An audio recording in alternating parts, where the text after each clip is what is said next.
Hi， 大家好，我係小錯。喺我幫大家做情感諮詢嘅過程當中咧，發現好多男人同女仔傾偈咧，都做錯咗好多嘢，導致同女仔傾偈咧，一咪就傾死咗，一咪就傾乾咗，甚至咧從此就俾女仔打入咗朋友圈。所以今集就嚟幫大家總結，同女仔傾偈最好要避免邊啲話題，希望可以幫到大家。有好多男人同女仔傾偈咧，都會追問女仔嘅私隱，或者係過多咁追問女仔唔想覆嘅問題，導致中意個女仔咧對人反感，例如追問女仔嘅年齡啊、身高體重。其實大部分女仔咧對呢一啲咁嘅數字都好敏感，更加咧係唔想作為話題去同男人討論，都係盡量避免問呢一啲話題咧會比較好。如果你問咗佢，佢唔想答，你就更加唔好再追問落去啦，因為只會令到佢對你反感。第二個就係追問女仔屋企嘅具體地址，例如問佢住喺邊個社區，又或者係大廈。其實呢一個係好隱私嘅問題，佢好大機會都會提高對你嘅戒備心。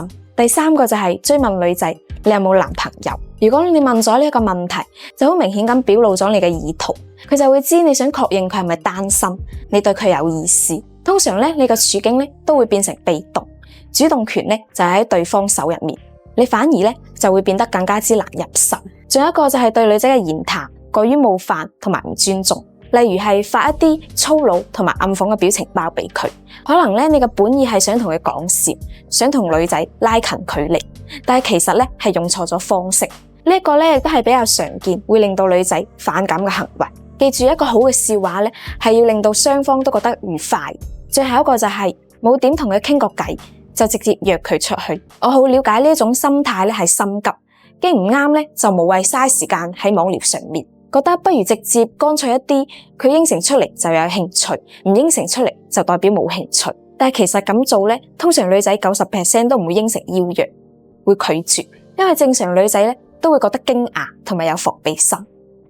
首先，大家都需要透過傾偈嚟了解大家，例如係興趣愛好，再一步一步邀約，成功率先會高。如果你有中意嘅女仔，你已經做咗對佢直接邀約，佢拒絕咗，都記得唔好表現失望同埋失去咗禮貌。唔建議後面繼續邀約，因為你會顯得你嘅得失心好重。你可以先同佢再傾一段時間，再約佢出嚟。首先，中意我哋嘅頻道，記得先按鐘仔 like 或者 share。